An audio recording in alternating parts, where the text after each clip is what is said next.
Hello friends, मैं गोपाल कुमार शर्मा एक बार फिर से अपने YouTube channel physics with N पर आपका स्वागत करता हूँ।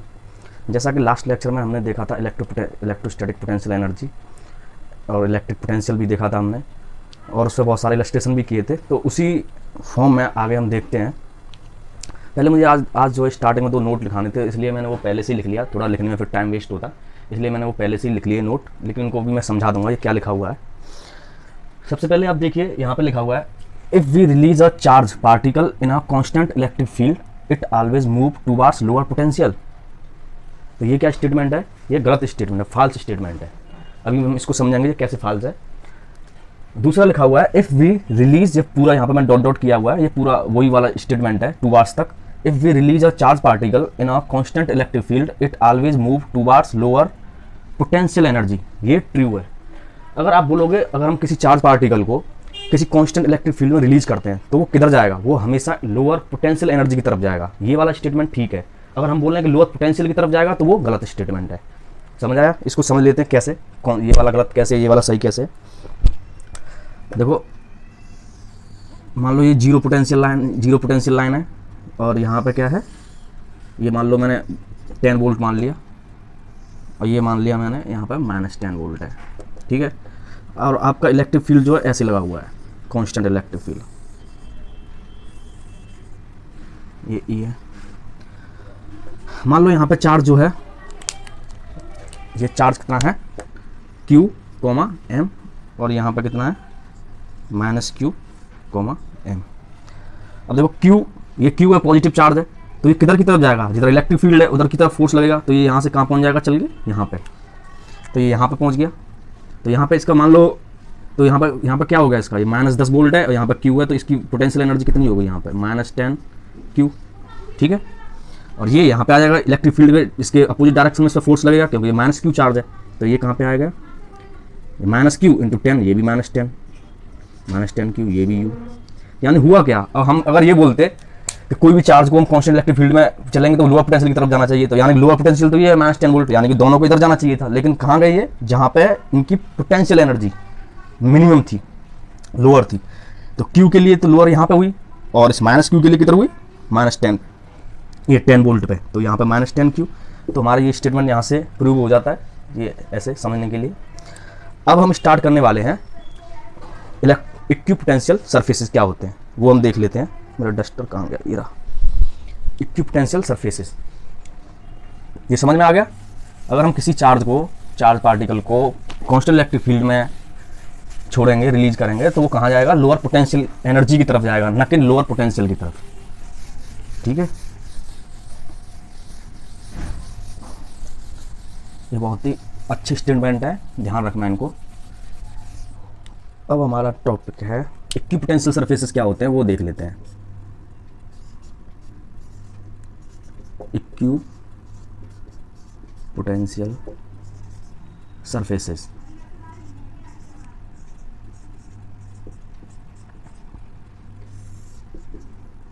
इक्विपोटेंशियल सरफेसेस क्या है?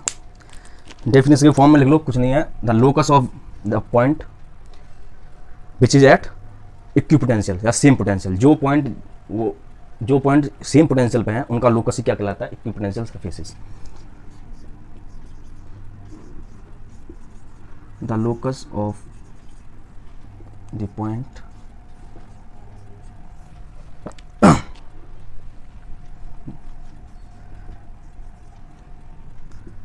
which is at same potential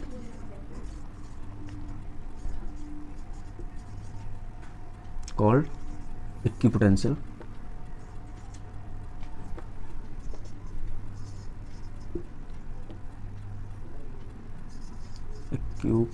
surfaces। ठीक, इक्विपोटेंशियल सरफेसेस। अब देख लेते हैं, ये हमारे 3 तरह के हैं। नंबर 1, मान लो, देखो ये पहला लिख लेता हूँ मैं, planar equipotential surface.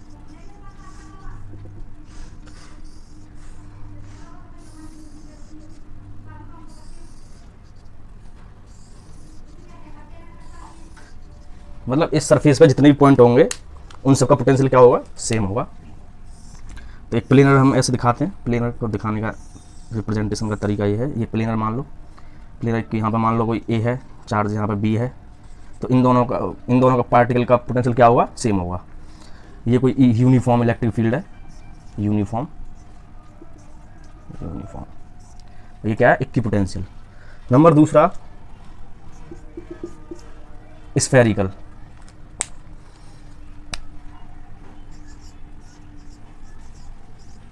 Spherical equipotential surface. Spherical को कैसे दिखाते हैं,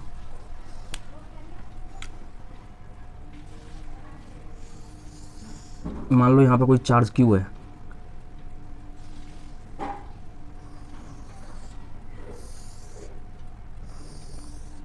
तो इसकी इलेक्ट्रिक फील्ड लाइन ऐसे जाएंगी दूर की तरफ, ऐसे।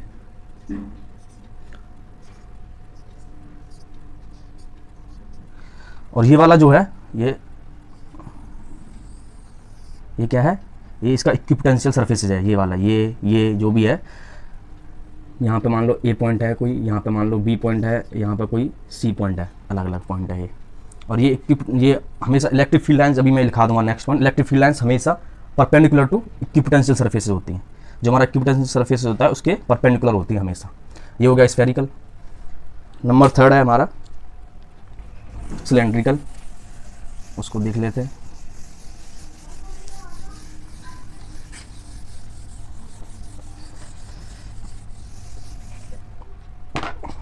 नंबर थर्ड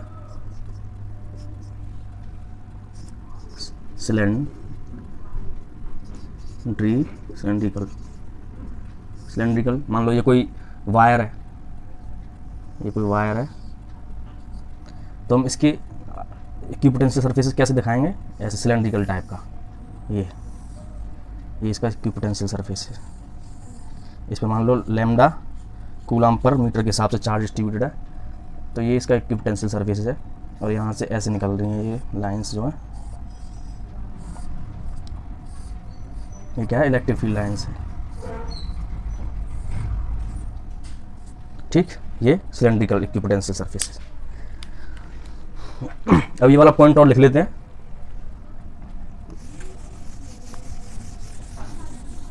और इसमें एक चीज़ और, ये पॉइंट लिखने से पहले यही बता देता हूँ, इक्विपोटेंशियल सरफेसेस पे दो, अगर हम यहाँ से यहाँ पर चलें point A to point B, तो यहाँ पे क्या होगा, वर्क डन जीरो होगा। तो पोटेंशियल डिफरेंस W बराबर क्या होता है, वर्क डन बराबर electric minus Q into delta we. Delta we तो सेम है ए और बी का, तो यहाँ पे क्या होगा, वर्क डन क्या होगा, जीरो। एक ही इक्विपोटेंशियल, अगर ए से सी जाएंगे हम, एक इक्विपोटेंशियल सरफेस से दूसरे पे जाएंगे तो वहाँ पर वर्क डन आएगा। अगर सेम पोटेंशियल सरफेसेस पे हमारे पॉइंट हैं तो वहाँ पर वर्क डन जीरो होगा। ये दोनों को हम अभी लिख लेते हैं।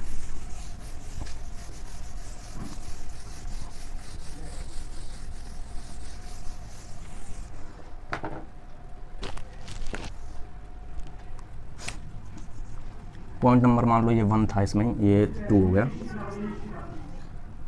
पॉइंट नंबर 2 क्या है, electric field line always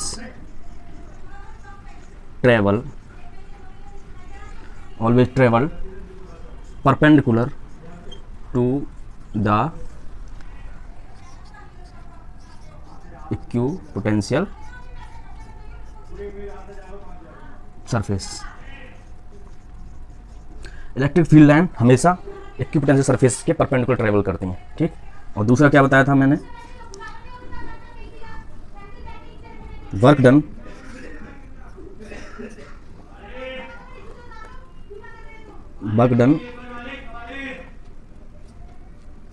on moving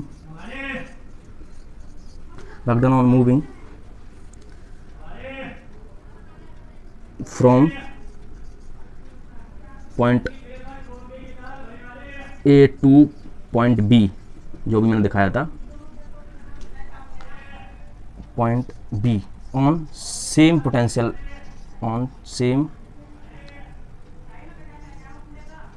potential surfaces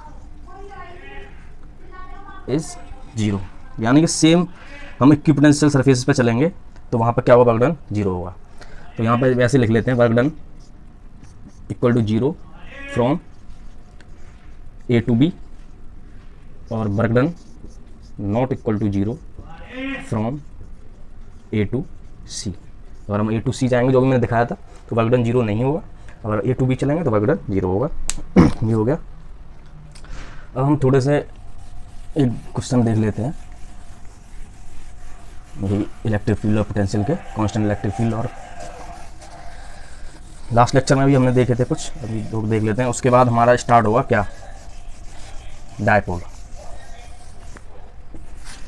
आज हम डायपोल स्टार्ट कर देंगे और उसमें भी बहुत कुछ कर लेंगे। नेक्स्ट लेक्चर में तो ख़त्म ही हो जाएगा, फिर हमारा दूसरा पार्ट इलेक्ट्रिसिटी का दूसरा पार्ट जो गॉस लॉ वगैरह जो होते हैं, फ्लक्स वगैरह, वो सब स्टार्ट होगा।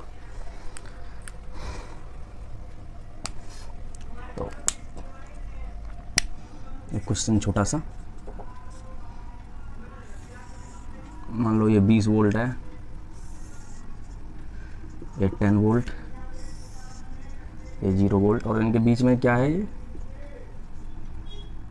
10 सेंटीमीटर इनका गैप है। इलेक्ट्रिक फील्ड अपना इनके परपेंडिकुलर ई, तो हमें ई की वैल्यू फाइंड करनी है। फाइंड ई वेक्टर, या हमें इलेक्ट्रिक फील्ड फाइंड करना है यहाँ पे। तो कैसे करेंगे, लास्ट लेक्चर में हमने देखा था क्या होता है, डेल्टा वी बराबर ई डॉट एक्स मान लो या आर मान लो, ई डॉट एक्स मान लेते हैं, गैप जो है ई एक्स होता है। डेल्टा वी किन्हीं भी दो के बीच में डेल्टा वी कितना है, 10 माइनस 0 या 20 माइनस 10 कर लो, तो कितना हो गया 10 वोल्ट। 10 वोल्ट बराबर ई वेक्टर लो, और ये एक्स कितना है 10 सेंटीमीटर है, तो इसको मान लो 0.1 क्या हो गया, मीटर हो गया 0.1, तो ई बराबर क्या हो गया 100 न्यूटन पर, ये हो गया न्यूटन पर कूलम। और ये हो गया इसका वैल्यू, और अगर वेक्टर फॉर्म में लिखोगे आप तो क्या हो जाएगा, ये -10 -100 न्यूटन पर कूलम जे कैप। ठीक, ये ऐसे हम ई निकाल लेंगे इस टाइप से दिया हुआ, तो इनके बीच का पोटेंशियल डिफरेंस। और ये अभी इस पर एक और क्वेश्चन करते हैं इसी पे।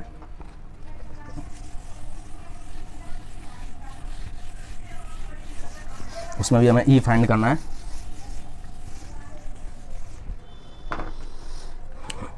क्वेश्चन नंबर 2,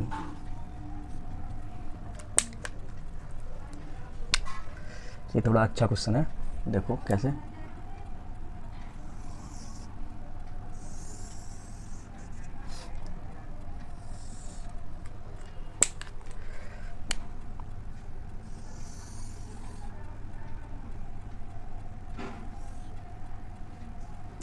टेन वोल्ट मान लो, ये जो है तुम्हारा वही 20 वोल्ट, यही तुम्हारा मान लो ये 0 वोल्ट है।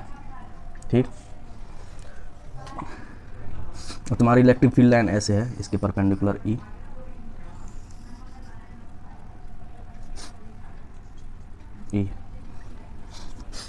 मान लो ये वाला एंगल दिया है तुम्हें 37 डिग्री, तो ये दोनों ये पोटेंशियल लाइन और जो इलेक्ट्रिक फील्ड लाइन परपेंडिकुलर होते हैं, ये 37 हो गया, तो ये कितना हो जाएगा। और ये मान लो ये वाली डिस्टेंस जो है यहाँ से यहाँ तक दी है तुम्हें, यहाँ से यहाँ तक की ये वाली डिस्टेंस कितनी दी है 50 सेंटीमीटर, मान लो 50 सेंटीमीटर दी है ये वाली डिस्टेंस। हमें क्या फाइंड करना है, इलेक्ट्रिक फील्ड की वैल्यू फाइंड करनी है, इलेक्ट्रिक फील्ड की वैल्यू फाइंड करनी है। आई जे की फॉर्म में बता दो, ये क्या है तुम्हारा एक्स, ये कितना है वाई, इलेक्ट्रिक फील्ड की वैल्यू फाइंड करनी है। तो देखो क्या है इस पर, यहाँ पे अगर ये वाला एंगल दिया है 37, तो हम डिस्टेंस कौन सी लेते हैं इनके बीच में जो कौन सी लेंगे, ई एक्स, ई और एक्स इसकी डायरेक्शन में जो परपेंडिकुलर डिस्टेंस ये वाली लेंगे हम। तो ये वाला कितना होगा 53, तो 50 तो 50 cos 53, तो ये वाली डी वाली ये वाली कितनी वैल्यू जाएगी 50 cos 53, ये निकल के आएगा तुम्हारा cos 53 होता है 3/5, तो ये 30 सेंटीमीटर आ गया यहाँ से। और डेल्टा वी कितना है, इन दोनों के बीच में डिफरेंस हुआ है, ये वाला डिस्टेंस हमने लेंगे तो डी, तो डेल्टा वी बराबर ई डी, डेल्टा वी कितना 10 और ई और डी कितना है तुम्हारा 30 सेंटीमीटर, यानी 0.3 मीटर। तो ई बराबर आ गया 100/3 न्यूटन पर कूलम। ये आ गया, ई का मैग्नीट्यूड आ गया ये। अब हमें एक्स वाई फॉर्म में यहाँ पर देखेंगे, ई इतना आ गया, तो एक्स डायरेक्शन में कितना है इसका, एक्स में ई cos 53 और ई sin 53, ये नीचे आ जाएगा, ई cos 53 यहाँ आ जाएगा।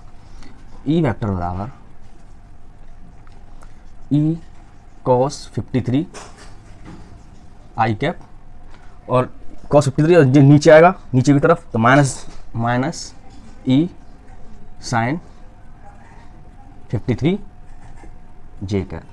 ठीक, ई का मैग्नीट्यूड कितना है 100/3, cos 53 होता है तुम्हारा 3/5 आई कैप माइनस 100/3 sin 53 4/5 जे कैप। ई वेक्टर बराबर, ये से का कैंसिल होगा, यहाँ पर बचा 20 आई कैप माइनस 20, ये होगा 80/3 जे। ये तुम्हारा आंसर, न्यूटन पर कूलम आंसर। इलेक्ट्रिक फील्ड आ गया हमारा एक्स डायरेक्शन में, वाई डायरेक्शन में। यहाँ से तो हमने इसका मैग्नीट्यूड निकाल लिया, डेल्टा वी बराबर ईडी वैसे तो पूरा होता है ईडी cos 0 हमने जीरो यहाँ पर cos 0, यहाँ पर जो है ईडी दोनों के बीच में वो है ना cos 0 एंगल है, तो ईडी यहाँ पे आ गया, ई बराबर 100। इसका अब एक्स और वाई हमने लिखा लिया, ई का cos कंपोनेंट इधर आएगा, ई cos 53 आई कैप, और ई साइन वाला नीचे आएगा माइनस में, तो ये यहाँ से आंसर। अब हम स्टार्ट करने वाले हैं, ये तो हमारा यहाँ तक सारा खत्म हो गया, इलेक्ट्रोपोटेंशियल, इलेक्ट्रोपोटेंशियल, इलेक्ट्रिक फील्ड एंड पोटेंशियल, जो भी हमें क्वेश्चन से इलस्ट्रेशन मैंने बहुत सारे करा दिए। अब हम क्या स्टार्ट करने वाले हैं, डायपोल। डायपोल क्या होता है ये हम समझेंगे, क्या कैसे रिप्रेजेंट करते हैं, उसमें डायपोल मूवमेंट होता है, डायपोल मूवमेंट की वैल्यू क्या होती है, वो सब हम देखने वाले हैं। डायपोल की वजह से एक्सिस पे इलेक्ट्रिक फील्ड, परपेंडिकुलर बाइसेक्टर पे उसका इलेक्ट्रिक फील्ड, पोटेंशियल, ये सब हम देखने वाले हैं।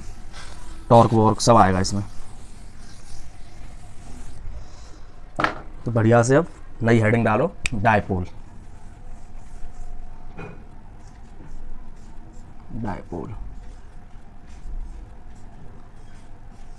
न्यू हेडिंग है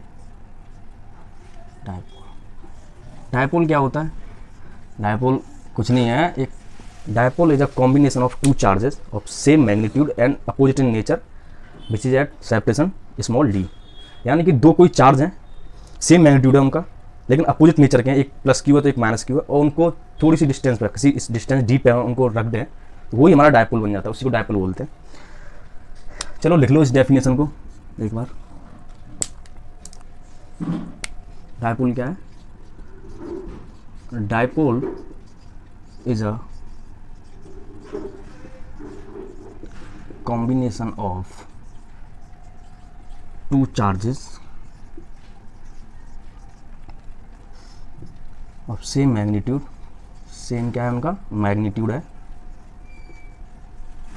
same magnitude, opposite nature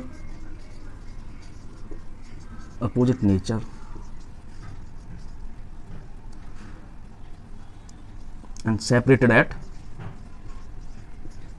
separated by distance d। यही हमारा डायपोल है। यानी कि मान लो ये कोई माइनस क्यू चार्ज है, छोटा ये प्लस क्यू चार्ज है, उनको हम d डिस्टेंस पे ऐसे रख दें, छोटी स्मॉल डिस्टेंस पे, तो ये हमारा क्या कहलाएगा, डायपोल। ये क्या है,